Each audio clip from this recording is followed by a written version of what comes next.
Moi, je suis convaincue que manager, c'est un métier. Il faut des compétences, il faut du temps et il faut des KPIs de performance aussi pour un manager. Le CFO qui s'inquiète des coûts de la formation et qui dit à son CEO « imagine on les forme » et ils partent. Et puis le CEO qui lui dit « imagine on ne les forme pas » et ils restent. Je dirais même manager, c'est un des métiers les plus compliqués du monde. L'IA, elle analyse, le manager, il humanise. Là où l'IA, elle amène de l'efficacité, on attend que le manager, il amène de la pertinence. Un manager, ça va être celui qui arrive à créer les conditions pour que ses équipes trouvent leurs propres réponses.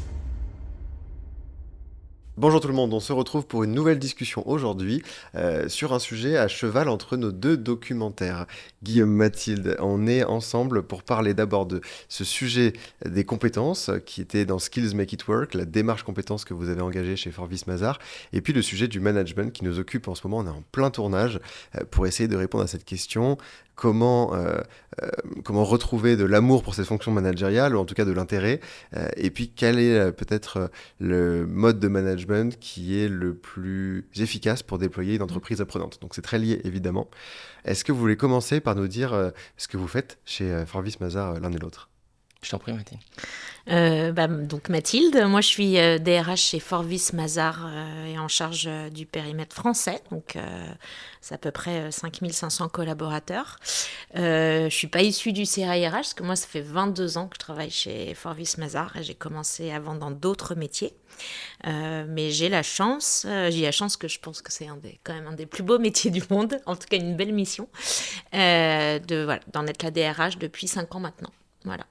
Et c'est un plaisir de faire plein de projets à tes côtés depuis ces années. Guillaume ? Moi, j'ai le plaisir de bosser dans l'équipe de Mathilde, que j'ai rejoint il y a un peu plus de 2 ans maintenant. Et je m'occupe de tous les sujets qui tournent autour du développement du capital humain. Donc du L&D à l'évaluation de la performance, au développement des talents, qu'on soit collaborateur, manager ou associé. Tout ça, c'est au service d'une conviction, c'est un people business. Forvis Mazars, c'est-à-dire que notre premier asset, ce sont les femmes et les hommes qui composent l'entreprise. Et donc, nous, on estime avec Mathilde, et puis plus globalement dans l'entreprise, que le seul avantage compétitif durable, c'est de développer en continu notre première richesse, c'est-à-dire notre capital humain. Ça tombe bien, dans le documentaire, on parle de la Skills-Based Organization, qui est un jargon pour dire on prend des décisions en fonction des compétences de ses collaborateurs. Pour ça, il faut les connaître déjà bien, avoir un référentiel à jour, on va y venir. Et déjà, quel a été le point de départ, quel a été le problème que vous avez identifié, où vous vous êtes dit, OK, il faut qu'on se mette sur la démarche compétences ? Plusieurs points. Enfin, je peux commencer, mais je crois, avec Guillaume, on est les premiers convaincus que la Skills-Based Organization, pour moi, surtout dans notre industrie, mais je pourrais le projeter sur plein d'autres industries, c'est vraiment le modèle organisationnel du 21e siècle dans les organisations. Et surtout à la lumière peut-être des dernières années, on s'est rendu compte, et je pense que beaucoup d'industries le voient, des industries qui sont désertées en termes de gens et de formation, des métiers qui sont un peu moins aimés, en tout cas des métiers qui sont beaucoup plus sous le feu des projecteurs ou pas. Des grands enjeux on a beaucoup parlé de la guerre des talents, alors je sais bien que certains aujourd'hui se disent ça s'est un peu ralenti, on n'a plus de problème de recrutement, c'est démontré, c'est structurel, puisqu'en fait c'est démographique d'abord, et on le sait que dans les années à venir, on n'aura pas assez de travailleurs actifs. En tous les cas, on va avoir beaucoup de personnes qui vont partir à la retraite, qui maîtrisaient des expériences. Derrière des expériences, c'est aussi des savoir-faire, des compétences. Et donc, nous, on l'a pu l'observer dans notre industrie, se reposer sur un diplôme, une formation passée pour quelque part prédire ou projeter quelqu'un dans un poste. Ça, c'est déjà devenu très compliqué. Il faut être beaucoup plus ouvert. Et l'approche par les compétences permet clairement d'y répondre. Parce que, heureusement, ce n'est pas une expérience passée ou un diplôme qui définit pour chaque individu son niveau de maîtrise d'un certain nombre de compétences. Ça, c'est la première chose. La deuxième, aujourd'hui, il y a un véritable enjeu d'avoir une approche stratégique des compétences dans l'organisation. Moi, je pense que, bien évidemment, les compétences, c'est d'abord l'asset des individus. Et c'est ça qu'ils vont venir mettre à disposition de l'organisation, s'ils y sont engagés. Mais c'est aussi l'asset stratégique de l'organisation. Et nous, dans un business people-oriented, c'est très clair. On ne vend pas, et ça, c'est la manière dont on pense le travail en France, un temps de travail ou un nombre d'heures, mais bien une valeur ajoutée, une compétence, un service qu'on va délivrer. Et puis aussi, je pense que toutes les organisations font face aujourd'hui à des enjeux d'innovation, de transformation, de crises aussi qui doivent en permanence s'adapter. Et ça demande un spectre de compétences beaucoup plus diverses que par le passé. Et on ne peut pas avoir toutes ces compétences représentées parfois sur un poste ou un individu. Et donc, ça ne veut pas dire qu'on abandonne les métiers. Je pense que c'est important de savoir dans quoi on s'oriente, dans quoi on se développe. Et l'expertise est aussi quelque chose d'extrêmement important aujourd'hui pour les gens. Néanmoins, savoir quelles sont ces compétences, comment elles peuvent être mobilisées au-delà de ma fiche de poste sur un projet stratégique auprès d'une autre équipe, ça nécessite de désiloter, de travailler de manière beaucoup plus matricielle et transversale, mais pour être beaucoup plus agile.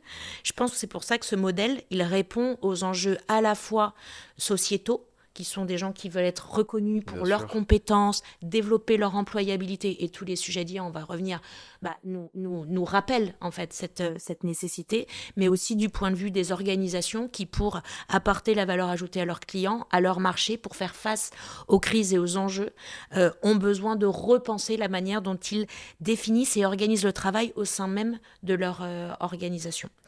Donc voilà, donc déjà, nous, c'est par rapport à ça qu'on s'est rendu compte, et que c'est une conviction très forte depuis un certain nombre d'années, qu'on doit aller vers cette organisation à la compétence. Et donc, ça veut dire rebrasser, repenser, en tout cas rebalayer l'ensemble de nos métiers, à l'heure aussi de l'arrivée de l'IA, parce que bien évidemment, ça vient questionner finalement quelles vont être les compétences qui vont être attendues de nos collaborateurs, puisqu'un certain nombre de choses est déjà faite ou sera encore plus faite par l'IA. Moi, je crois vraiment à le travail commun. Je pense que l'IA reste un outil pour les individus, mais ce qui est sûr, c'est que ça va totalement modifier leur propre contribution. Et du coup aussi les compétences qu'on va attendre. Et donc, on s'est dit que c'était vraiment le bon moment pour revoir l'intégralité des métiers, rechallenger quelles étaient réellement les compétences attendues et non pas la mission ou l'objectif. Ça, c'est toujours important. Ouais. Mais quelles sont les compétences nécessaires pour parvenir à cette mission-là ? Et on reviendra sur le management, c'est aussi un excellent exemple. Et donc ça, on l'a fait, ça a pris presque 1 an, donc ça a été un gros travail, parce qu'il faut mettre tout le monde d'accord, et surtout, là, on s'est rendu compte, le point vraiment essentiel, c'est aussi qualifier comportementalement la compétence. Parce qu'en fait, une compétence, on peut la comprendre intellectuellement, mais est-ce qu'on va tous mettre les mêmes choses derrière ? Et du coup, on a fait aussi un gros travail pour spécifier les comportements les observables qui permettaient de qualifier et d'objectiver aussi quelque part la maîtrise de cette compétence dans un environnement donné, parce qu'en plus, il faut que ça soit appliqué à nos métiers, à notre culture et à nos attentes internes.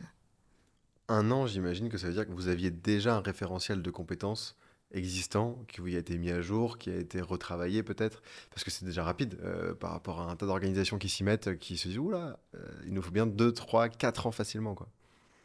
Alors, c'est vrai que nous, ça a été assez rapide parce qu'on n'a pas non plus une diversité de métiers. Ça reste majoritairement, sauf si on a travaillé aussi sur la fonction RH, la fonction finance, voilà, les fonctions transverses à l'entreprise. Mais dans nos cœurs business, ça reste de la prestation intellectuelle. Donc, même si les expertises changent, d'ailleurs, on a beaucoup travaillé là-dessus. Les gens pensent faire des métiers différents, mais dès lors que 75% des compétences attendues sont communes, en fait, c'est plutôt une variante, mais ça reste un métier, on fait de la prestation intellectuelle. Bon, donc c'est pour ça aussi qu'on a pu avancer, je pense, assez rapidement, contrairement à d'autres organisations avec lesquelles on discute, qui ont peut-être effectivement des business models beaucoup plus diversifiés et qui ont une grande diversité de métiers. Ouais. Nous, c'était moins le cas. Pour autant, on est dans une organisation très participative en termes de gouvernance. C'est le sujet des partnerships. Donc, l'enjeu chez nous était de mettre tout le monde d'accord autour de la table, parce qu'il faut que ce référentiel soit commun à la plupart des leaders et des métiers, parce que l'enjeu derrière, c'est de pouvoir faire de la portabilité, c'est-à-dire ou projeter des compétences d'un métier à un autre, de la mobilité, du renfort. Donc en fait, c'est pouvoir aller d'un point de vue stratégique, les mobiliser au bon endroit, au bon moment pour le bon client.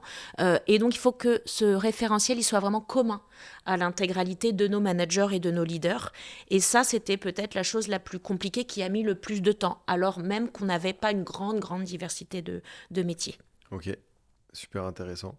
Et est-ce que vous avez travaillé les référentiels de compétences, l'objectivisation de ces compétences-là, en parallèle aussi sur les aspirations des collaborateurs, pour les lier à ces compétences? Parce que c'est ça qui va être puissant, c'est que le consultant, comme vous êtes sur une variété de secteurs, en identifiant ce que la personne a envie de faire aussi, les compétences qui lui manquent, qu'elle aimerait développer dans les 2, 3 prochaines années peut-être, c'est là où on arrive à créer ces conversations géniales dans la projection de la carrière, au recrutement, à la promotion, à la formation peut-être.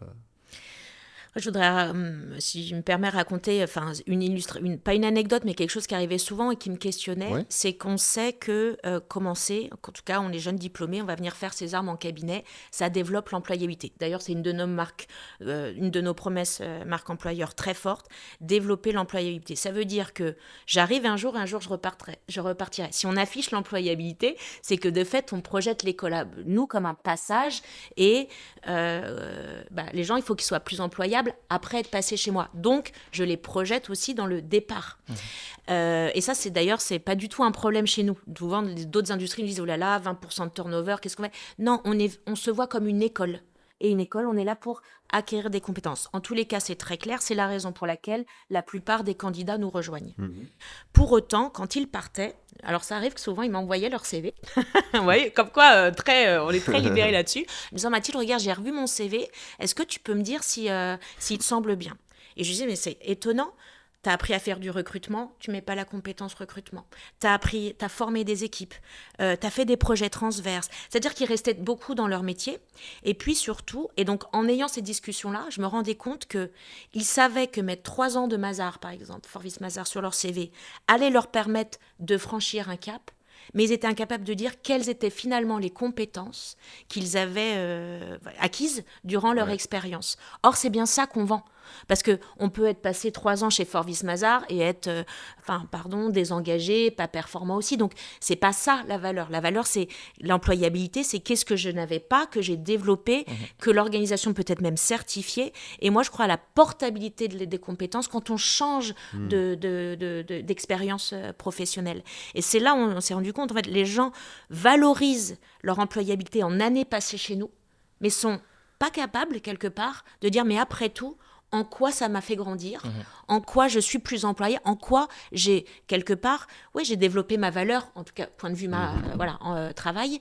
Et là, on s'est dit, c'est embêtant, parce que si quelqu'un vient développer son employabilité, mais n'est pas capable de toucher du doigt ce qu'il a réellement acquis et en quoi il ressort plus grand, en fait, on n'est pas allé jusqu'au bout de ce sujet-là, et on ne développe pas derrière ça non plus l'estime de soi des collaborateurs, qui, à mon sens, est l'enjeu aussi derrière, c'est de pouvoir rendre des professionnels plus aguerris, plus sûrs d'eux, plus confiants, et qui ont envie d'explorer ensuite d'autres pans de leur vie professionnelle.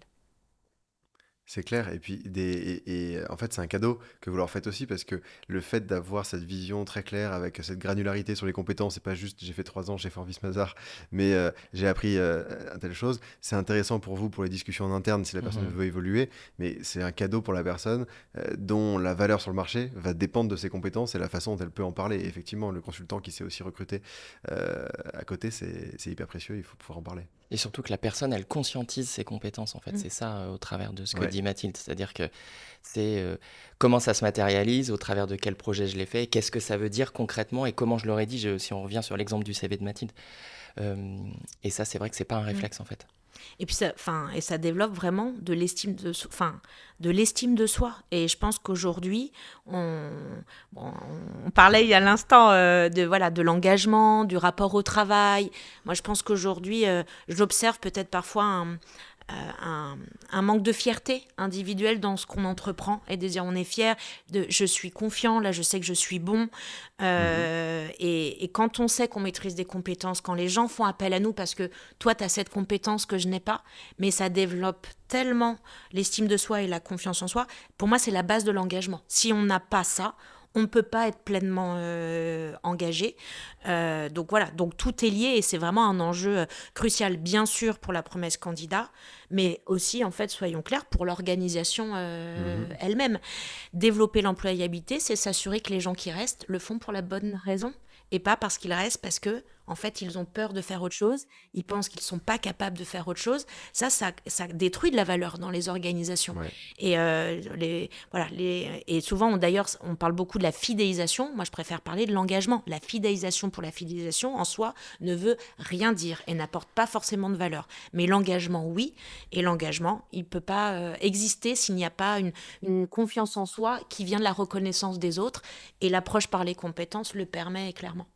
Complètement. C'est vrai que c'est pas la porte d'entrée qu'on imagine tout de suite, le côté reconnaissance des personnes, parce qu'on imagine plutôt la planification, côté entreprise, côté RH, on se dit c'est puissant pour nous, mais c'est un des leviers énormes de lancement aussi, de se dire on reconnaît la compétence, et puis c'est plus intéressant de me dire je suis machin bidule avec toutes ces compétences-là que j'ai acquises au fur et à mesure, et je suis pas juste une fiche de poste, un numéro dans une boîte, mais on reconnaît aussi la singularité de mon expérience, et pour ce poste, j'ai les compétences, mais en plus, je viens avec toute mon expérience que j'ai eue avant, dans d'autres expériences, que je peux valoriser. Et quand il y aura un projet, on saura que c'est vers moi qu'il faut se tourner parce que j'ai identifié ces compétences-là. C'est hyper précieux. Ouais, et Guillaume l'illustrera sur le sujet management, mais c'est aussi une approche, moi je trouve, beaucoup plus méritocratique. Oui, bien sûr. À l'embauche et dans le parcours du collaborateur, parce que l'enjeu, c'est une évolution, une promotion. Ça doit d'abord être la récompense du fruit de son travail. Et on parlait en fait, quel est le fruit de son travail, de l'engagement. Il y a la reconnaissance, mais l'évolution ou le fait d'être choisi pour le job par rapport à ses compétences, c'est d'abord le premier levier de reconnaissance. On est vu, on existe et on est reconnu tant que tel. Et à l'embauche, je trouve ça extrêmement méritocratique. L'idée, c'est pas, on a un niveau d'exigence élevé, mais l'approche par compétence ne se limite pas à un diplôme et une expérience passée. Je dis pas que statistiquement, c'est sûr que si on a fait beaucoup de longues études, quel que soit, on a certainement développé mes compétences, mais aussi on connaît plein d'autres exemples de gens qui sont autodidactes. Et puis, je pense que sur le savoir-être et le soft skills, il y a aussi beaucoup de choses qui sont dues à autre chose qu'un diplôme, une expérience passée, une expérience de vie, une éducation, des rencontres. Voilà. Donc, c'est beaucoup, à mon sens, beaucoup plus méritocratique. On laisse la chance à chacun sur la base de ses compétences qu'il a à un instant T. Et est-ce que vous allez tirer le fil jusqu'au bout Ça, je l'ai encore vu nulle part, parce que ça mettrait un grand pied dans la fourmilière, de se dire que du coup, on prend toutes les décisions, donc y compris la rémunération, en fonction des compétences, plus de l'ancienneté ou d'autres critères. Nous, ça, c'est notre rêve. Ouais, mais c'est le rêve. Alors, on a déjà évoqué, on a commencé à réfléchir comment on pourrait valoriser les compétences. Je me demande si c'est pas Coca-Cola qui le fait déjà sur les compétences IT. Ok. En fait, pour moi, et pour nous, enfin, avec Guillaume, l'approche compétence, c'est pas qu'à l'embauche, c'est vraiment le parcours du collaborateur. Et c'est faux. Toutes les décisions dans une entreprise ne sont pas objectives. La politique, les égos, le copinage, ça existe en fait, et ça existe partout, c'est humain. Et d'ailleurs, l'enjeu le plus difficile pour nous dans la Skills-Based Organization, c'est pas tant la matrice, c'est comment on va s'assurer que les compétences sont évaluées de manière objective. Parce qu'aujourd'hui, on le sait, l'évaluation d'un manager à un manager, ça peut être aussi fait avec beaucoup de subjectivité. Nous, on se questionnait. Quand je suis moi-même, peut-être pas je masterise pas tout en termes de management. Suis-je capable d'évaluer auprès de mes N-1 qui managent aussi les bonnes compétences? Donc on s'est dit, après tout, est-ce qu'on est chacun disposé à pouvoir apporter un œil réellement objectif sur les compétences des autres? Ça dépend déjà de celles qu'on maîtrise. Donc pour nous, l'enjeu après cette matrice, c'est vraiment de bâtir un nouveau modèle sur l'évaluation de la compétence, qu'on distingue de l'évaluation des objectifs et des résultats. Et si on arrive à le faire, idéalement, oui, nous on aimerait que toutes les décisions de promotion, de positionnement, de recrutement, soient prises sur cette base-là. C'est tellement plus juste, en fait. Bien sûr, ce serait génial. Si tu arrives à ne pas retrouver ces biais lors de l'évaluation de la compétence, dans ce cas-là, c'est la meilleure boîte. C'est surtout que si on tire le fil jusqu'au bout de ce que Mathilde est en train d'évoquer, Ce qui nous intéresse derrière, c'est les messages implicites qu'on envoie aux collaborateurs, parce que si on dit, en fait, c'est grâce à tes compétences que tu vas évoluer désormais, c'est grâce à tes compétences que tu pourras être positionné sur des projets qui ont plus d'intérêt pour toi et donc sur lesquels qui vont davantage te nourrir, etc., jusqu'à la REM. En fait, le message implicite qu'il y a derrière, c'est en fait, il t'appartient de te développer. Et donc, c'est toi qui as les cartes en main désormais. Et donc, c'est incitatif sur je dois me développer en continu. Parce que nous, on est intimement convaincus que dans un monde qui bouge de plus en plus vite, enfin, on n'a plus à le démontrer, on a des ruptures quotidiennes, c'est difficile même d'arriver à suivre. En fait, le seul avantage compétitif durable pour une organisation, mais une organisation, c'est une somme d'individus. Donc, pour moi, en tant que collab dans une organisation, mon avantage pour mon employabilité, c'est de me développer en continu et donc d'apprendre quasi quotidiennement. Et c'est ça le message implicite de ce que on veut leur pousser, en fait.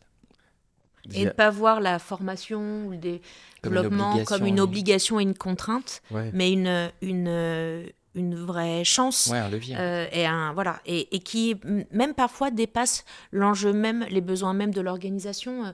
On avait un exemple, parce que par exemple nous, alors bien évidemment avec nos métiers le nécessitent, l'exigent, tout ce qui est maîtrise de la cybersécurité, la RGPD, parce qu'on on traite manipule beaucoup de données de nos clients qui sont confidentielles, et donc on est très regardé par les pirates. On a comme beaucoup d'organisations des crises, et donc on forme l'intégralité de nos collaborateurs. Et en fait, on me posait la question en disant, mais Mathilde, je relançais les gens qui n'avaient pas suivi leur formation, on me dit, mais Mathilde, la personne, elle est hôtesse d'accueil, elle n'est pas derrière un ordinateur, en quoi faut l'obliger à former? Alors je lui dis, déjà, quand tu feras la formation, tu verras que l'intrusion physique est aussi, un problème. Mais je lui dis, mais c'est intéressant, parce que sinon on ne le fait pas en tant qu'employeur. Parce que se former à la cyber dans l'organisation, c'est se former à la cyber dans la vie privée. C'est apprendre vraiment qu'on est continuellement des cibles. Et je me dis, si nous, on ne le fait pas en tant qu'employeur, cette personne-là, qui va lui apprendre? Et je pense que ça répond aussi au sujet de l'IA, parce qu'il y a déjà une fracture numérique. Et là, on se dit, il va y avoir les gagnants et les perdants. Il faut qu'il n'y en ait pas de perdants. Donc, en fait, moi, je vais même plus loin. Nous, on fait un business humain, ok, mais moi, je pense que tout employeur, sa responsabilité, c'est de s'assurer, parce que s'il ne forme pas ses collaborateurs, s'il ne les encourage pas, en fait, il est responsable, le jour où il y a une crise, de les mettre sur le carreau s'ils ne sont pas réemployables. Et donc, alors on peut dire c'est une mission de l'État, mais je pense que c'est une responsabilité de chaque organisation. Les collaborateurs nous font confiance, ils travaillent pour nous, on doit se préoccuper de leur futur et de leur avenir, je pense. T'as raison, je suis complètement d'accord sur le fait que l'entreprise, c'est le bon véhicule pour faire passer ses engagements sur les sujets de société. Et je discutais avec des RH La Poste, Cécile, qui me disait, on a fait des formations à la fresque du climat. On a des milliers, je crois que c'était 25 ou 30 000 personnes qui l'ont fait. C'est pas ça qui a changé grand-chose dans le pivot de la stratégie RSE de La Poste. Par contre, à titre individuel, ça a eu des changements gigantesques sur l'implication individuelle des personnes sur ces sujets-là. Et effectivement, c'est la responsabilité. Mais c'est là où c'est hyper intéressant, parce que c'est un sujet qui, en fait, est un sujet d'entreprise. Il y a cette anecdote dans le documentaire de la conversation entre un CFO et un CEO. Le CFO qui s'inquiète des coûts de la formation et qui dit à son CEO, imagine on les forme et ils partent. Et puis le CEO qui lui dit, imagine on ne les forme pas et il reste. Bon. Donc ça, c'est assez évident. On comprend l'intérêt de la boîte d'avoir des collabs qui sont toujours au meilleur niveau, qui ont toujours les meilleures compétences, qui les développent tout le temps. Mais quand on fait comprendre à un collaborateur que sa valeur sur le marché du travail dans l'organisation, et si jamais il en sort, c'est ses compétences, et qu'en fait, c'est pas juste un patch, c'est pas les RH qui te demandent de faire X heures de formation sur ce module-là. C'est travailler, c'est apprendre. Apprendre, c'est travailler. Les deux font partie du travail. Ben, on se rend compte qu'en fait, l'incentive est le même des côtés entreprise et côté individu. Il y a un intérêt commun à se former sur le sujet. Complètement. L'IA, quel rôle a joué l'IA alors peut-être dans la collecte, est-ce que vous avez utilisé des outils? Parce qu'on parle de skills-based depuis 30 ans déjà en littérature, ce qui fait que ça revient sur le devant de la scène. On l'a évoqué, toutes les raisons pour lesquelles on y rentre, mais c'est aussi une facilité technologique aujourd'hui de pouvoir mettre à jour continuellement, et c'est ça l'enjeu, ce référentiel de compétences. Oui, oui, alors ce qui est sûr, c'est que je pense qu'on aurait mené cette mission il y a 10 ans, on aurait mis plus de temps. Parce qu'on a utilisé aussi. Alors, l'IA a impacté même le fruit de notre travail dans le sens, les compétences, on essaie de regarder à l'heure de l'IA et aussi de tous les nouveaux outils technologiques qu'on utilise. Et on a aussi essayé de se projeter, parce qu'on ne va pas faire ce travail tous les ans. Donc, si, une remise à jour, et voilà, mais ce travail en profondeur, on l'a fait, on a essayé aussi de pouvoir se projeter dans les années à venir. Donc, c'est forcément, oui, les compétences aussi, avec l'arrivée de l'IA, mais déjà la révolution technologique qu'on a vécue ces dernières années, etc.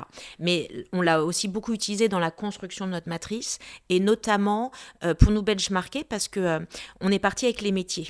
On les a beaucoup, ça peut pas se faire sans une conviction des métiers. Donc on avait 3 leaders de métiers convaincus par la démarche, qui se sont entourés.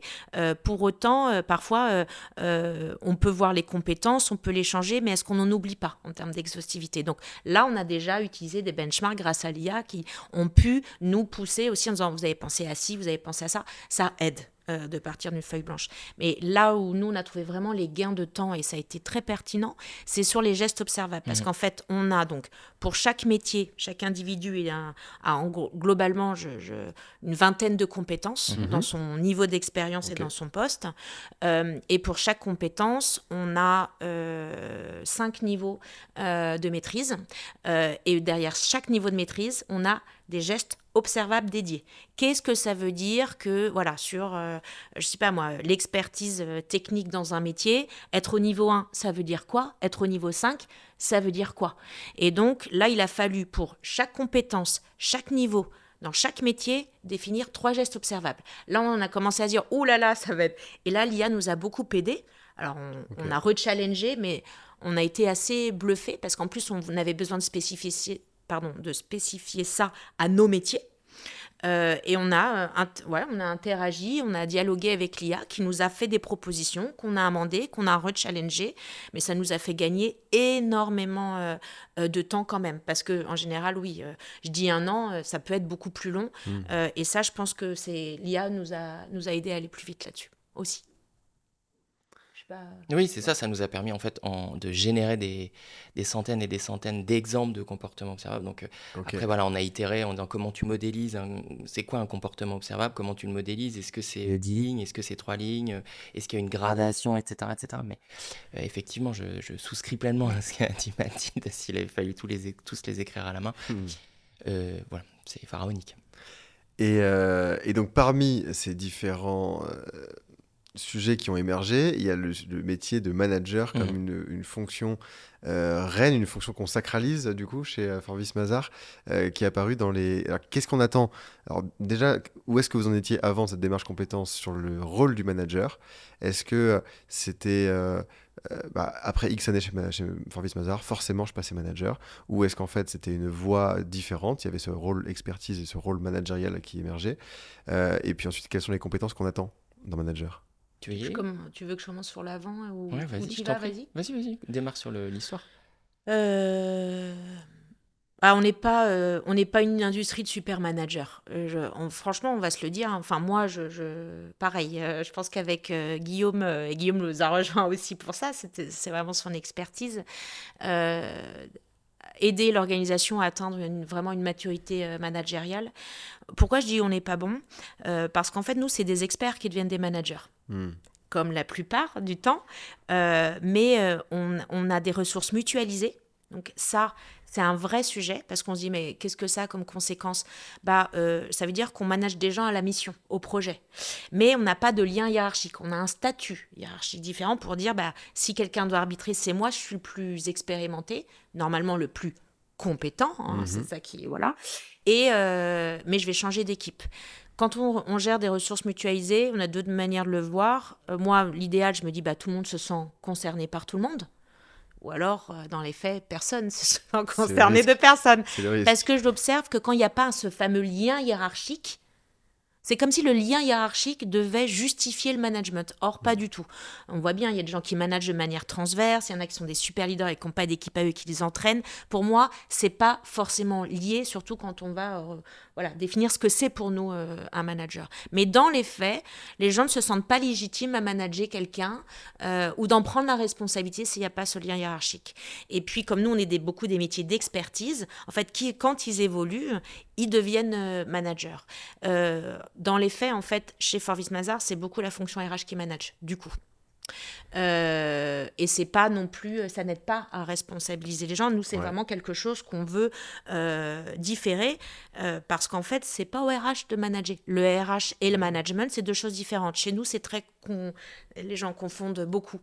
Donc ça, c'est la même chose. Après, ça n'empêche pas d'avoir valeur humaine, des bons comportements, mais le management, il y a un rôle, il y a une mission, il y a des objectifs à atteindre. Et nous, c'était plus un statut qui reflétait une capacité à arbitrer ou à prendre des décisions. Mais voilà, encore une fois, c'est peut-être pas la définition du management. Donc, pour toutes ces raisons... Et ensuite, pardon, je finirai, mais c'est quand même une industrie qui a pris son essor, dans les années 80, un peu avant, enfin, voilà, en tout cas, qui était très, très, on va dire, attractif il y a 20, 30 années, avec un système qui fonctionnait très bien à l'époque, du bâton et la carotte. Je travaille beaucoup, je gagne beaucoup. Et puis, le fameux, vous savez, des cabinets up or out, voilà. C'est plus du tout comme ça aujourd'hui. Et surtout, les nouvelles générations ne se managent pas du tout comme ça. Les attentes derrière le travail ne sont plus du tout les mêmes. Et là, on peut avoir des gens expérimentés qui d'ailleurs ont du mal à se reconnaître. Donc, on a cette fameuse fracture générationnelle, mais elle n'est pas due pour moi uniquement aux jeunes. Moi, je préfère être managée par la confiance, des objectifs, la collaboration. C'est tout le monde. Donc, je pense que c'est vraiment propre à cette industrie. C'est les modèles des cabinets où c'est pyramidal, vertical, voire parfois on l'entend, militaire, les galons, voilà. Donc ça fait plusieurs années, on se dit non mais là il faut investir, il faut former, mais il faut peut-être aussi revoir certains modèles organisationnels. Donc ça, c'est Ça, ce c'était qui, avant. ça c'était Mathilde, tu nous as fait Pardon. l'avant, les Avant, challenges, c'est encore un les peu enjeux. aujourd'hui, mais Ah bah voilà. ça serait tellement facile si c'était un truc C'est qui sûr, en un claquement de doigts Voilà. pouvait se faire. Mais C'est voilà pas- le postulat de base. Guillaume, fais-nous rêver maintenant C'est du pas- coup. Quelle est la C'est suite pas un interrupteur on-off, hein, Ouais. c'est-à-dire que c'est ongoing et c'est même un peu Ouais. never-ending process parce qu'on touche Mm. aussi à des aspects culturels, donc ça prend du temps. Mhm. Peut-être pour repartir de la continuité de Mathilde, ce qui est intéressant dans le projet SBO, et même si on le déjargonne finalement dans une démarche compétence, ça a permis de rendre visible ce qui n'était pas nécessairement visible avant et de faire de la pédagogie sur déjà l'équation un manager par défaut c'est un expert. On l'invalide en fait, puisque Ok. finalement on se rend compte que en allant regarder quand on faisait les ateliers avec nos leaders métiers, les personnes qu'ils avaient mobilisées aussi, nous on savait où on voulait aller en fait. Donc on se sert aussi de ça pour faire du speak with data, c'est-à-dire qu'on dit ok, nous on le sait, maintenant comment on arrive à convaincre les gens et à leur faire réaliser que finalement bah tiens, quand tu es manager, c'est peut-être qu'il y a des compétences particulières. Et donc, on a été regarder des cas, on s'est dit, OK, vous avez tous autour de vous des gens qu'on évalue chaque année au moment des comités d'évaluation comme étant des bons managers. Et bah, puisqu'on est dans une démarche compétence, allons regarder qu'est-ce que vous plébiscitez chez ces managers. Et donc ça, on l'a fait parce que c'est toujours plus simple de le faire en partant de personnes qu'ils connaissent que de le faire à vide sur un référentiel qui est complètement impersonnel. Et en fait, en faisant comme ça, on a tiré le fil pour montrer que bah, y avait un set de compétences managériales et tiens, ça pouvait s'évaluer, ça pouvait même s'évaluer objectivement au même titre qu'une compétence métier. Et donc, ça a été le premier point, en fait, qui est un point un peu tactique, c'est finalement de rendre visible ce qui ne l'est pas jusqu'à présent. Donc, ça, c'est la base. Une fois qu'on a fait ça, on arrive déjà à un premier postulat. Finalement, nos experts, ils sont plébiscités parce que ce qu'on leur demande, c'est de tout savoir. Et c'est aussi ce qu'on vend à nos clients, c'est-à-dire une colonne extrêmement forte sur l'exigence en termes de compétences métiers et de qualité. Mais finalement, est-ce qu'on cherche la même chose chez un manager ? Ben, en fait, non. Et ça, déjà, culturellement, c'est quelque chose qu'il faut arriver à appréhender dans une organisation où ce qu'on valorise, c'est l'exactitude, en fait. Donc là, on arrive déjà à un premier postulat qu'on est content de partager avec nos petits amis avec qui on travaille, qui sont les métiers, de dire que, bah, en fait, un manager, c'est pas celui qui a la réponse à toutes les questions et qui sait tout. En revanche, un manager, ça va être celui qui arrive à créer les conditions pour que ses équipes trouvent leurs propres réponses. Et donc déjà, quand on a réussi à passer cette étape-là, ce qu'on a fait, c'est déjà une bonne première étape parce que nous, on en soit intimement convaincus. Bonne nouvelle, c'est notre métier. Donc la victoire, elle n'est pas là. C'est comment on arrive aussi à faire infuser ça plus largement dans l'organisation. Et c'est la preuve par l'exemple, en le faisant comme on a dit, en s'appuyant, en disant bah, regarde, un tel, il manage hyper bien. Ah oui, c'est vrai, il y a telle compétence. Ok, tu plébiscites aussi telle personne dans ton équipe. Mais pourquoi ? En fait, c'est qu'est-ce qu'il y a derrière ? C'est comme ce que Mathilde disait, c'est pas juste on met un tampon parce que c'est Mazars. Derrière, il y a concrètement des actions, des gestes au quotidien, etc. Ça, c'est le premier point. J'imagine que tu as une autre question. Non, mais en fait, j'allais te dire, du coup, ça veut dire que tu as des personnes qui se sont rendues compte qu'elles ne manageaient pas de la bonne façon et qui ont fait évoluer leur management aussi, qui ont eu des prises de conscience ou qui sont repassés dans un rôle Bien d'expertise sûr, uniquement. mais oui, on a tout. Enfin, si tu veux, dans une entreprise, tu as tous les cas de figure. Ouais. Donc, bien sûr. Après, est-ce qu'ils ne manageaient pas de la bonne façon peut-être ? Ou alors, ils ne manageaient pas sur tout. Ils utilisent peut-être pas encore tout le nuancier, on va dire. Ouais. Tu vois, toute la palette de là où on pourrait les attendre demain en Ok. tant que manager.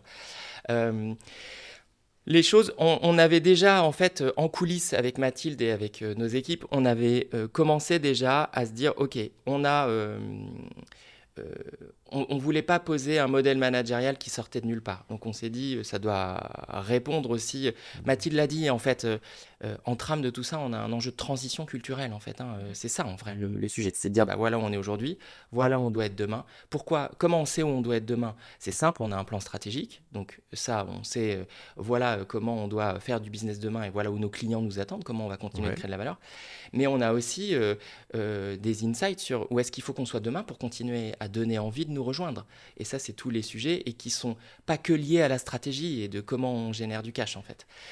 Et donc, on avait déjà, nous, par rapport à ces données-là, ces orientations-là, commencé à se dire, OK, un manager demain, voilà ce qu'il faudrait qu'il soit capable de faire ou de générer dans les équipes. On avait posé ça. Et on s'est dit, on ne va pas le sortir tout de suite. Donc ça, on a fait ce travail-là en coulisses. Et puis, c'est très teinté aussi de la culture et des valeurs Forvis Mazars. C'est-à-dire qu'on va attendre chez nous qu'un manager, il incarne des choses qui seront sans doute différentes. Ou si je te prends un exemple très concret, si on attend de quelqu'un qui soit orienté résultat, peut-être dans une organisation qui serait autre, on va dire, bah, tu dois être orienté résultat. Donc en fait, ce qu'on attend de toi, c'est que tu atteignes le résultat. Peu importe les moyens d'atteindre le résultat. Avec peut-être implicitement de dire, on ne fait pas d'omelette sans casser des œufs. Ouais. Donc ce qui est important, c'est que ce qu'on va plébisciter, c'est que quand tu arriveras là où on t'a demandé d'arriver. Chez Forvis Mazars, si on doit le reculturer, c'est pas du tout ça, être orienté résultat. C'est bien sûr atteindre le résultat, mais c'est surtout le focus, c'est sur comment tu le fais et comment tu valorises autant l'effort que l'atteinte du résultat et comment tu t'assures d'embarquer un collectif autour de toi et de ne pas avancer tout seul en laissant les gens de côté sur le chemin. Je te donne un exemple. Donc, c'est la même compétence, mais elle n'a pas la même coloration selon l'organisation. Donc, ce modèle managérial avec des espèces de méta-postures qu'on avait commencé à esquisser avec Mathilde en coulisses, derrière, on a dit, quand on a bien sûr, en fait, nous, ce qui nous intéresse, c'est la co-construction. Parce que si on avance en franc-tireur, tu avances très vite, mais tu as des choses qui ne sont pas durables et qui ne sont pas appropriées, en fait. Donc, ce qui permet d'être soutenable et durable dans le temps, c'est quand les gens, ils ont l'impression, et ils le font réellement, de porter leur empreinte sur ce qu'on produit. Et donc, tout le travail qu'on a fait sur les référentiels et quand on a commencé à esquisser, voilà ce qu'on attendrait avec toutes nos parties prenantes des compétences managériales de demain, en fait, on a repris nos sets de compétences qu'on a matchés avec nous, les grandes postures qu'on avait dessinées. Et en fait, ça s'est fait assez naturellement. Donc, on avait, nous, des grandes boîtes, en gros des méta-compétences, et on est venu glisser dedans les compétences qui étaient ressorties. Et donc, si tu veux, aujourd'hui...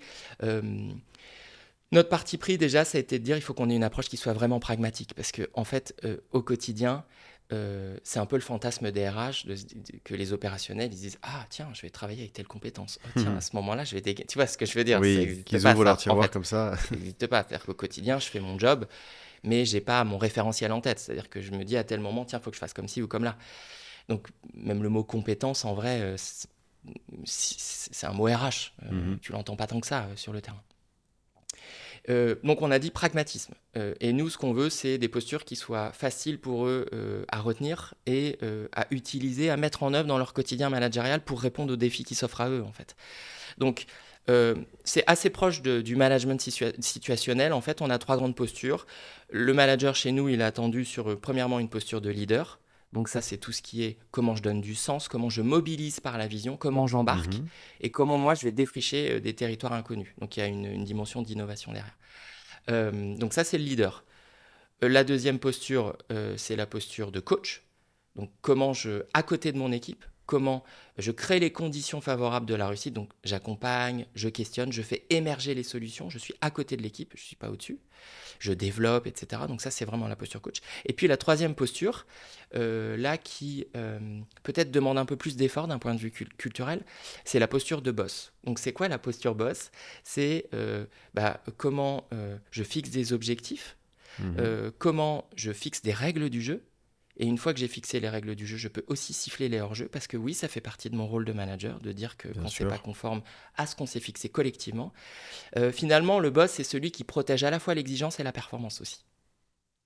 Voilà, donc on leur demande d'incarner, selon le moment, selon l'action managériale qu'ils ont à faire, la bonne casquette. C'est-à-dire qu'on ne leur dit pas, c'est pas au choix en fait, c'est pas du ou, c'est du et. Donc tu Mhm. dois être capable de jongler entre ces trois postures-là, qui sont voilà, ce que je qualifie encore une fois dans le jargon de méta-compétences, parce que derrière, en fait, tu vas faire appel à plein de choses différentes. Et euh, euh, l'excellence managériale, c'est ça chez nous, c'est de dire comment tu peux, de façon très fluide, être capable d'incarner au bon moment la bonne posture. Et ça, c'est super difficile parce que Bien sûr. t'as des personnes qui vont naturellement se sentir hyper à l'aise dans un ou deux rôles et plus difficilement dans un autre.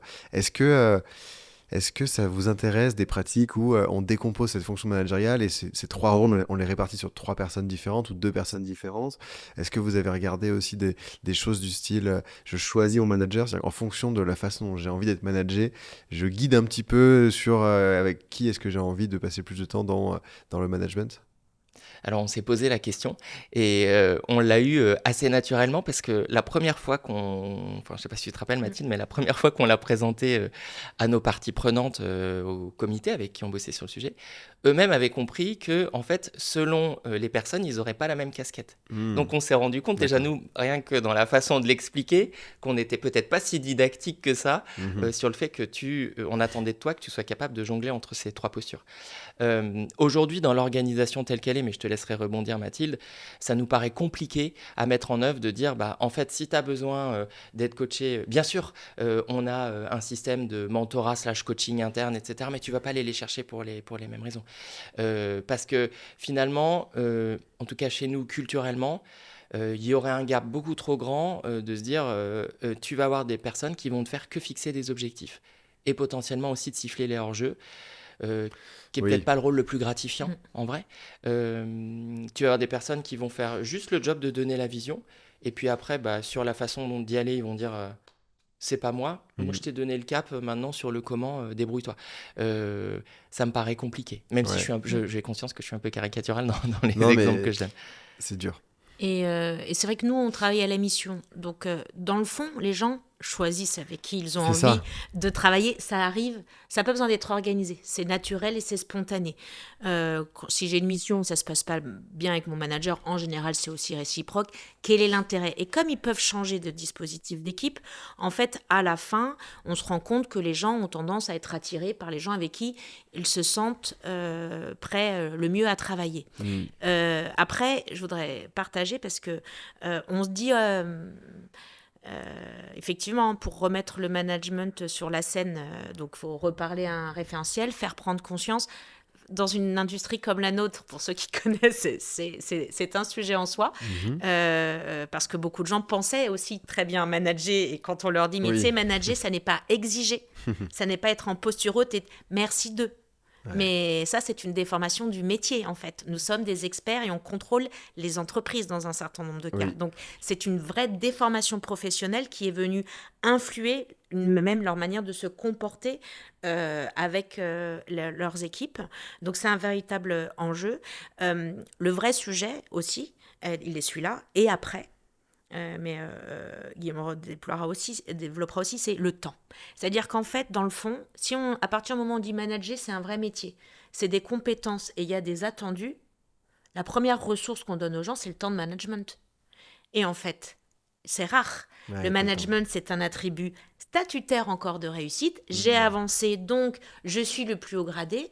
Mais si vraiment je manage, est-ce que j'ai du temps? Et le problème aussi qu'on a rencontré, c'est que les meilleurs managers, ah bah, on savait qui c'était, mais ils étaient éreintés. Parce que, mais Mathilde, le management, ça prend du temps. Ah bah oui, ça prend du temps de faire des feedbacks, ça prend du temps d'écouter les gens, ça prend du temps de créer de... Et ça a été très révélateur pendant le Covid, je vais dire, parce que nous, on est une organisation pyramidale, mais du coup, on développe aussi beaucoup le sentiment d'horizontalité. On les intègre par promo, et donc, en fait, quand on était tous dans une unité de temps identique et une unité de lieu, et ben en fait, quelque part, on vivait autant son expérience par rapport aux gens qui nous manageaient, entre guillemets, c'était un management d'une certaine manière, et que l'horizontalité, les gens de mes pairs. Et donc, par mimétisme, j'apprenais, par partage horizontal, j'apprenais. Et donc, l'horizontalité prenait autant de poids dans mon apprentissage que la verticalité. Le problème, c'est qu'avec le Covid, et le travail à distance, et ben là, ça s'est beaucoup plus dissous.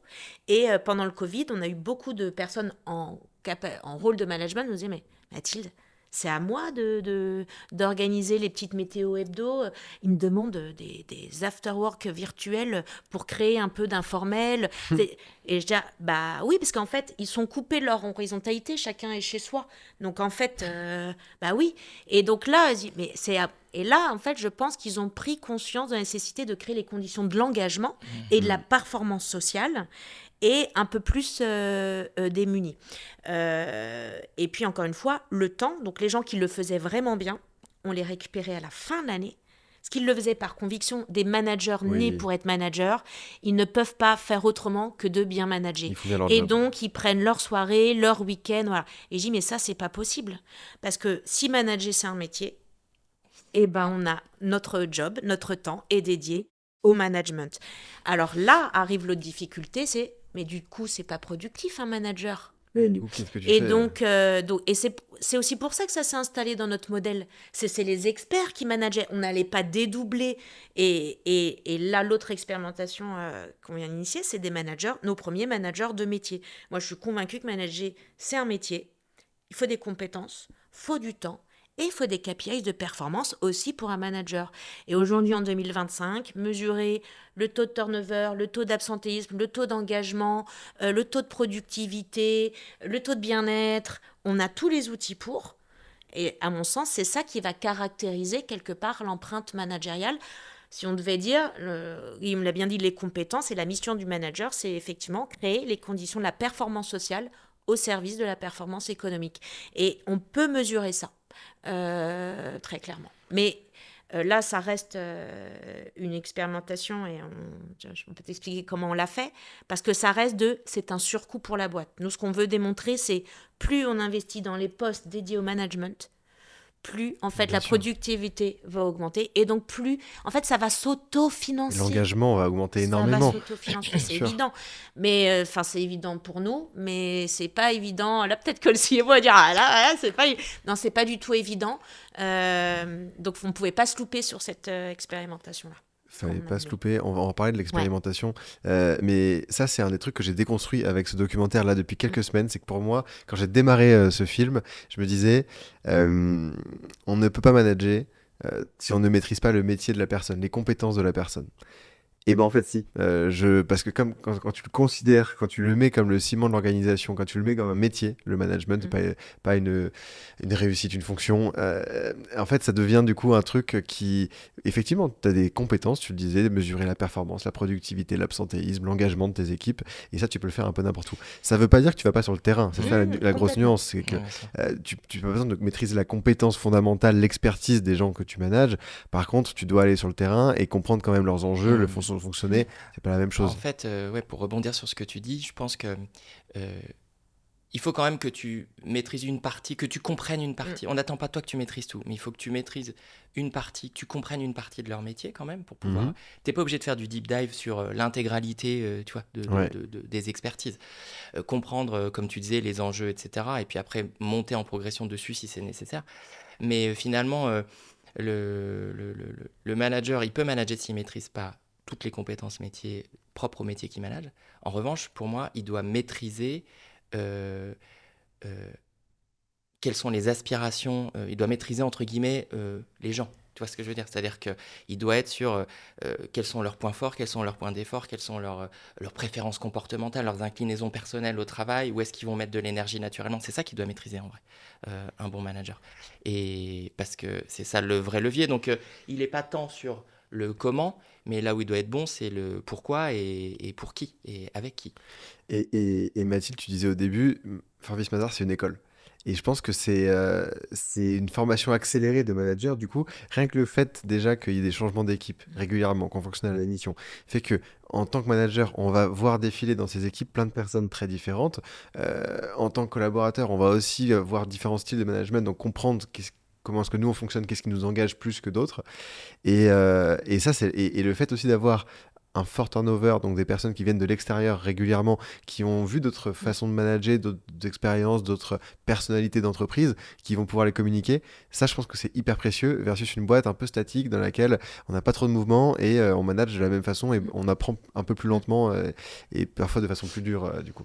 Pour revenir aux... Non, mais tu as raison, et je pense que c'est d'ailleurs une des difficultés, c'est qu'on manage très très jeune chez nous. Ouais.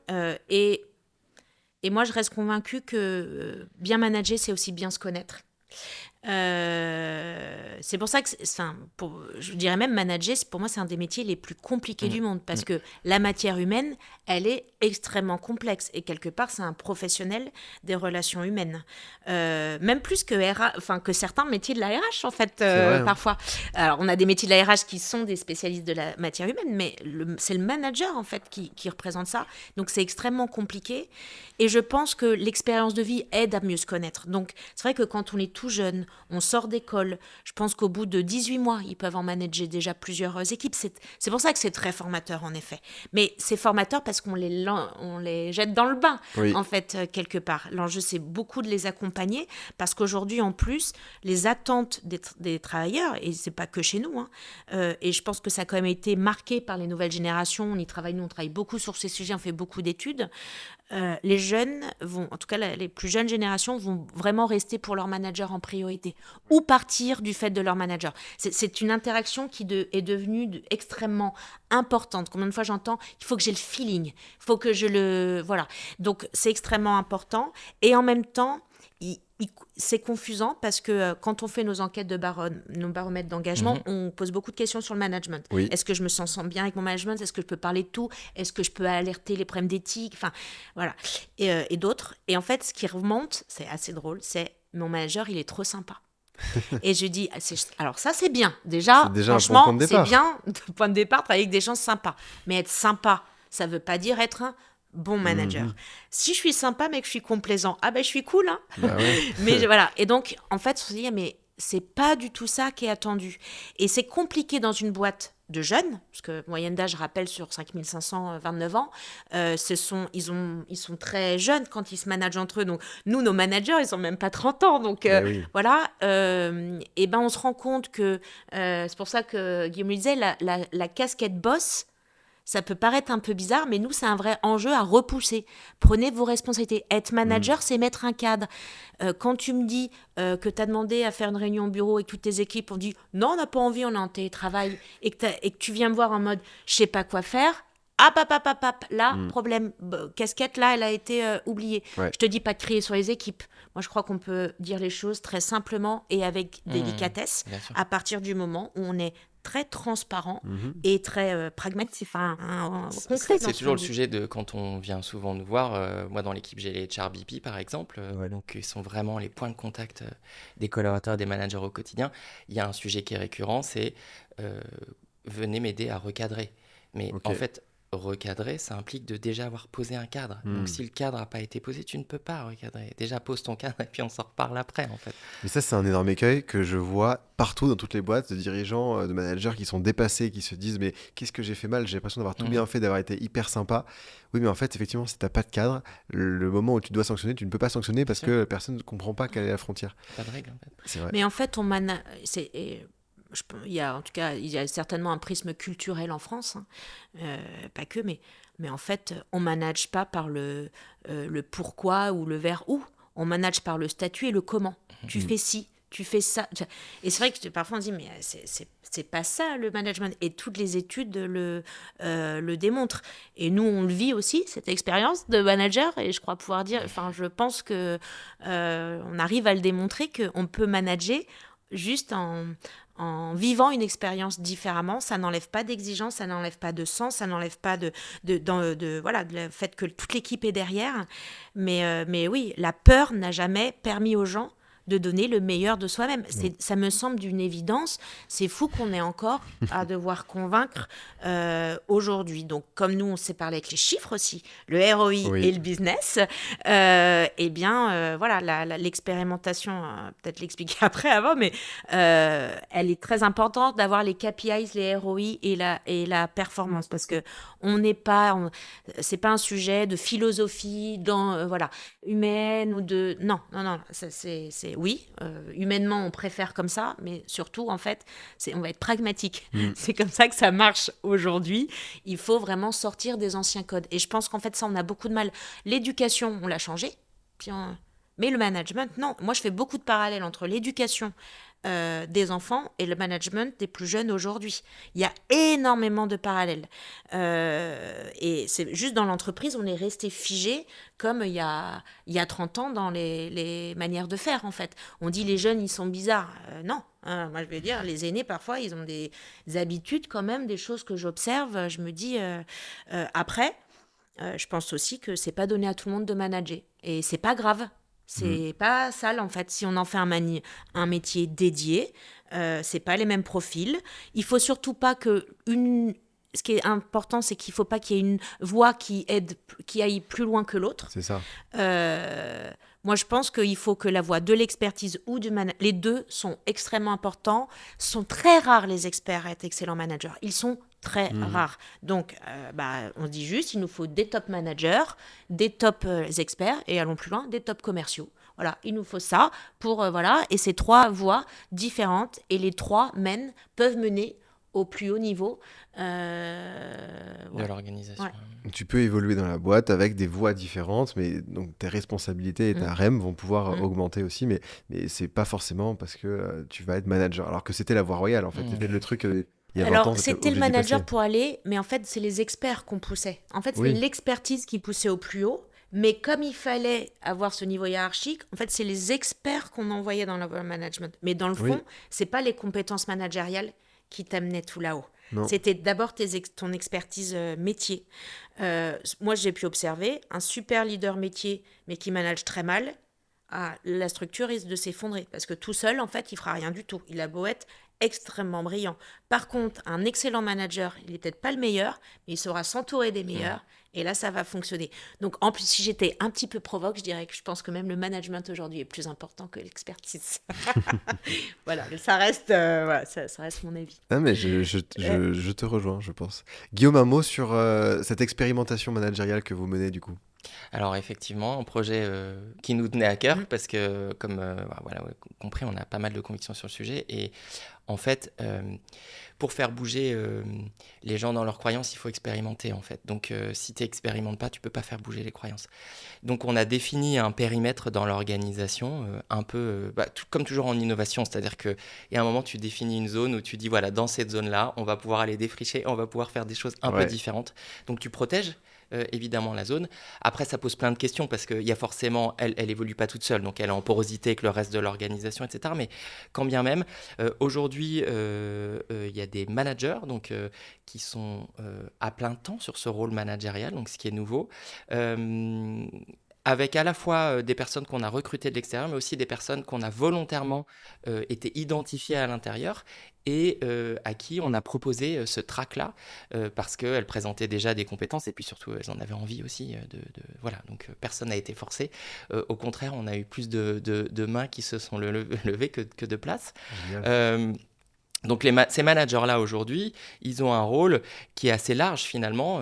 À la fois, ils doivent incarner ce qu'on se disait tout à l'heure sur le rôle managérial. Ils doivent accompagner. Donc c'est peut-être pour donner un peu plus de précision, c'est sur ils accompagnent des collaborateurs qui sont sur leur premier step dans l'entreprise, donc sur les premiers jobs. Donc c'est des juniors. Donc il y a un rôle en plus d'accompagnement qui est très important parce qu'il faut donner encore plus de sens. Enfin voilà, c'est des personnes qui découvrent le métier, qui découvrent l'organisation, qui découvrent la culture.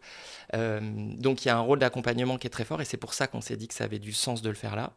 Ce qu'on espère aussi, c'est que puisque on va avoir là des jeunes qui vont être habitués à un rôle managérial et on va revenir sur ce rôle-là, mais ils vont grandir sur leurs premières années avec un rôle de manager qui existe. Donc pour eux, ça va faire partie du décor.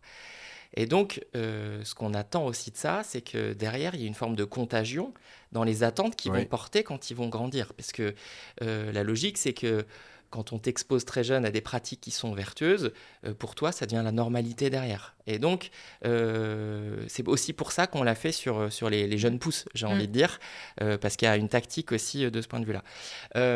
Nos managers qui arrivent et qui ont ce rôle à part entière, ils sont accompagnés, en tout cas la façon dont nous on a, peut-être c'est un grand mot, mais la philosophie, c'est de se dire comment on les accompagne. Alors eux, à full time, mais ce que je dis là est aussi vrai pour toutes les actions d'accompagnement qu'on propose à l'ensemble des managers de l'organisation.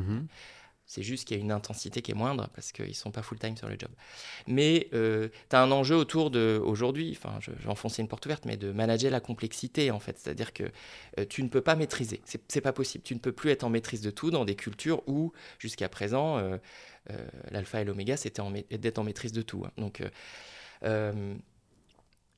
tu peux pas manager la complexité. Donc pour ça, il y a différentes choses qu'on met en place. Premièrement, il y a l'idée qu'on disait tout à l'heure, et je ne vais pas revenir dessus dans beaucoup de détails, qui est le rôle du coach. Hein. Donc tu fais émerger les questions, c'est-à-dire que tu n'apportes pas les réponses à tout, mais tu crées les conditions pour faire émerger les questions et potentiellement aussi guider sur les réponses. Donc ça, c'est vraiment le rôle du coach, puisque de toute façon, on est dans un contexte où il n'y a plus de linéarité, il n'y a plus de continuité sur les sujets, il y a des ruptures très rapides. Le deuxième point, c'est à l'ère de l'IA maintenant, c'est voilà, comment on se sert de l'IA comme un copilote. L'IA, elle va analyser, produire des infos, etc. Donc, elle va te faire gagner du temps, elle va te faire gagner en efficacité. Donc, la façon dont on le résume en interne et qu'on leur a communiqué, toujours pour avoir un peu des punchlines et être pragmatique, c'est de dire l'IA, elle analyse, le manager, il humanise. Donc, toi, tu dois apporter du lien, du liant, etc. Et ça permet aussi d'avoir des moyens mnémotechniques pour s'en rappeler. Et surtout, il y a un point sur lequel on insiste beaucoup auprès d'eux, notamment du fait de l'IA, c'est de remettre au centre le sujet du discernement et la compétence autour du discernement managérial. Parce qu'en fait, l'IA, encore une fois, elle va t'amener plein d'infos.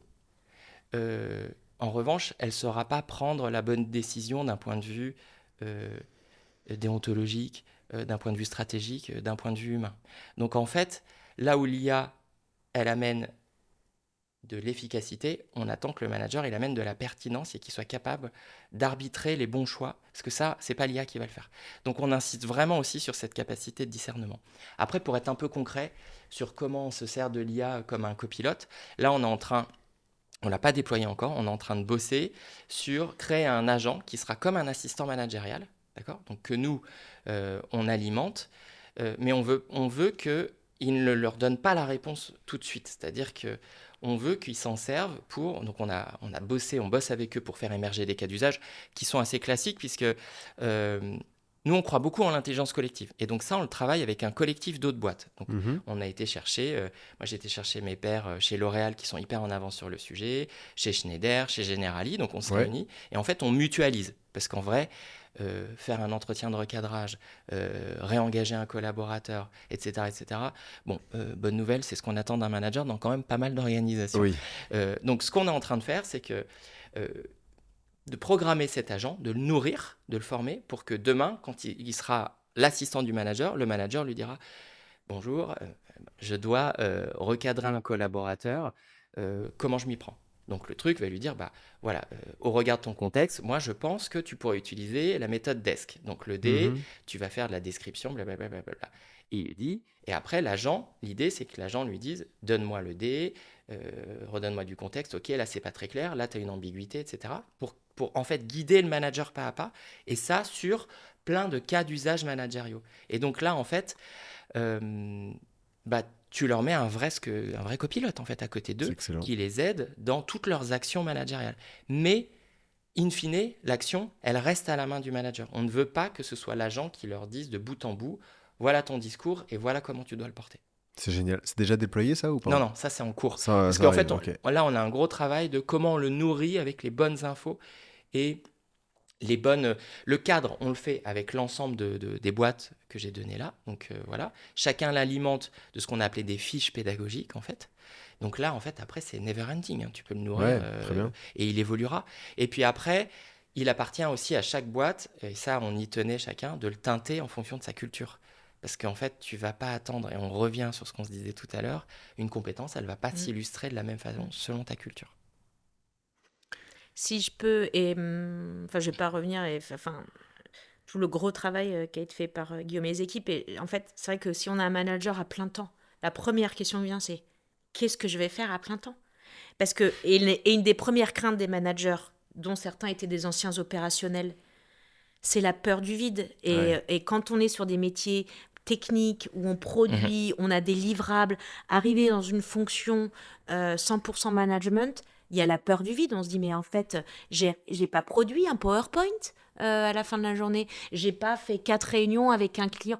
Comment et là, ça vient répondre à un sujet de il faut que je trouve ma valeur. En fait, si je ne sers à rien, donc il faut qu'on puisse expliquer, voilà la valeur que vous allez produire, voilà comment vous allez vous y prendre, voilà comment on va le mesurer. C'est ce que du coup Guillaume expliquait, ce que j'ai moi aussi trouvé intéressant en amont. Alors effectivement, c'est quand même 10%, je me disais, l'expérimentation c'est à peu près un petit Mhm. 500 personnes, c'est presque 10% de nos effectifs quand même. Et sur un des métiers, ça représente quasiment 45% Ok, des ouais. ressources. Il a fallu le protéger, donc on est allé chercher un leader aussi, c'est-à-dire qu'on est allé chercher un partenaire, une crime, qu'on a positionné en lead de cette équipe-là, parce qu'il fallait effectivement protéger cette expérimentation, donc est convaincu. Et en fait, tout le monde y a travaillé parce que même pour les recruter, on a créé un assessment dédié sur le management. Parce qu'en fait, on se dit, il faut des compétences dédiées. Comment on va les assesser? Comment on va s'assurer qu'on est les meilleurs managers? Et donc, ça, enfin, je crois que ça a été une des tâches aussi hyper intéressantes, un Mhm. assessment qui a été dédié là-dessus.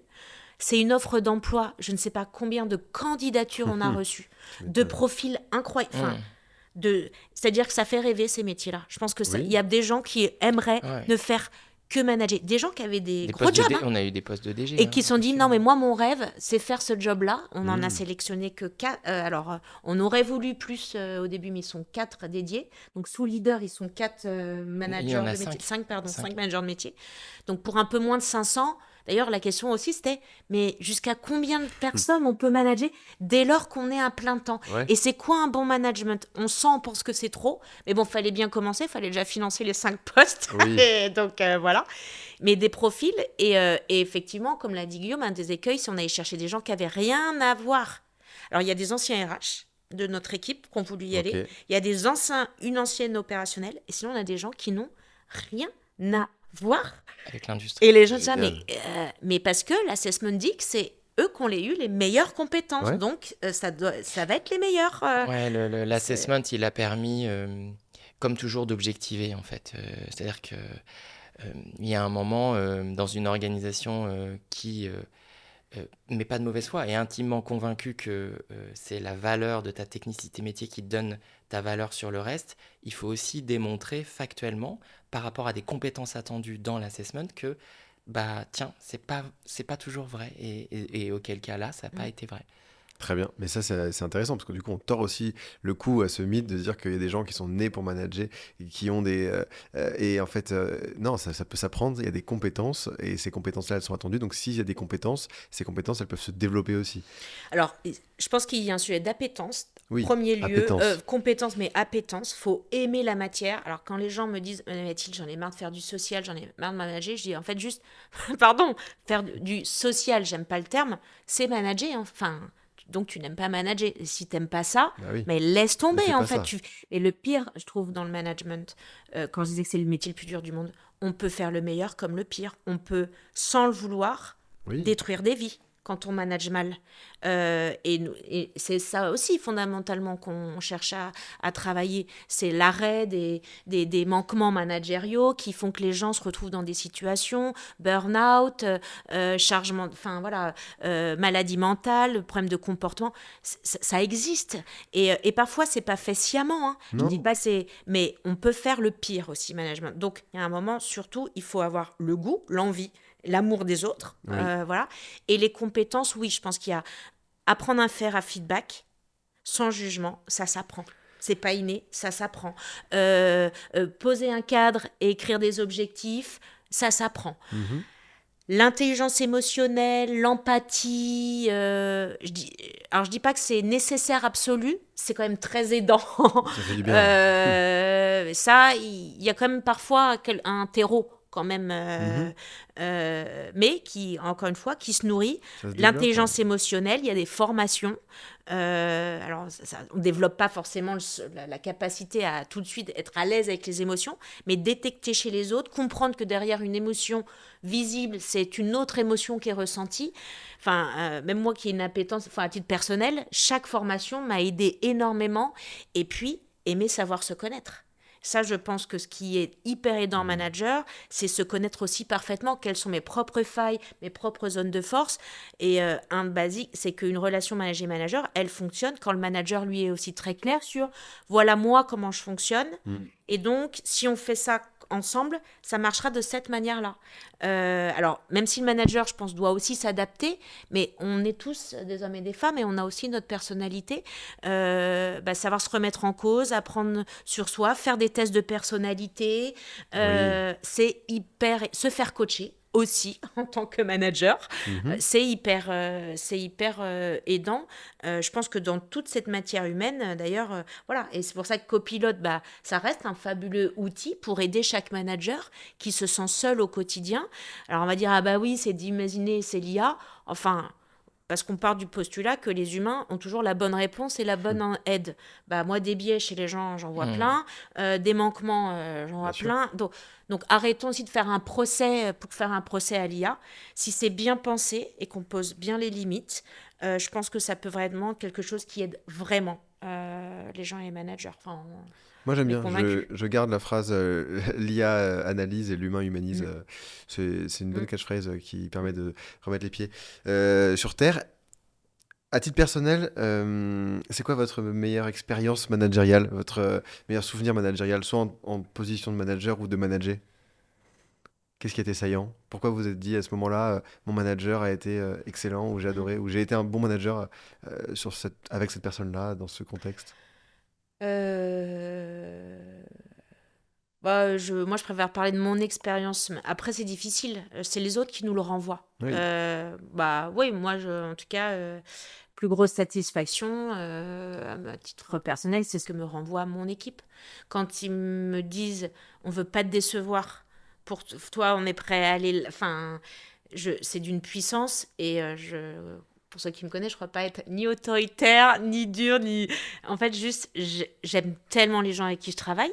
Bah, quand on donne, on reçoit. En fait, moi, c'est ça mon seul apprentissage. C'est pour ça que je sais que ça marche. Mhm. J'en suis convaincue. Je le vis au quotidien. Plus on donne, plus on reçoit. Et ça, enfin, en tout cas, moi, c'est ce qui me marque aujourd'hui dans l'ensemble de l'équipe RH qu'on a construite. C'est une chouette équipe. C'est une chose équipe, je confirme. Ouais. Ouais.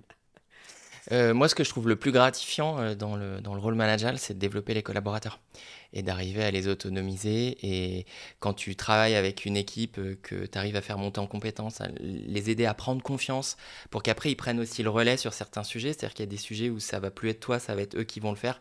Ça, c'est assez gratifiant euh, d'arriver à développer les collaborateurs et à les faire progresser. Moi, je trouve que c'est la partie du job que je préfère. C'est beau. Merci à tous les deux. On est au cœur du sujet du doc. Ça m'a donné 1000 idées parce que vous imaginez bien, on va se retrouver avec 15 heures d'interview. Il va falloir trier tout ça et trouver ce qui va bien marcher dans l'heure. Et c'est pas facile parce que c'est un sujet où il y a beaucoup de choses qui ont été dites. Il faut des perspectives nouvelles. Il faut que ce soit frais. Il faut que ce soit dans différents points de vue. Et là, ça me donne plein de matière pour réfléchir. Donc merci Plaisir. pour tous ces partages. Je pense Merci à toi. qu'avant que le doc sorte, ça va énormément nourrir aussi la réflexion de ceux qui nous regardent. Et puis, on va passer le reste de la journée ensemble sur d'autres formats maintenant chez Forvis Mazar. Donc, à tout à l'heure. À tout à l'heure, merci beaucoup.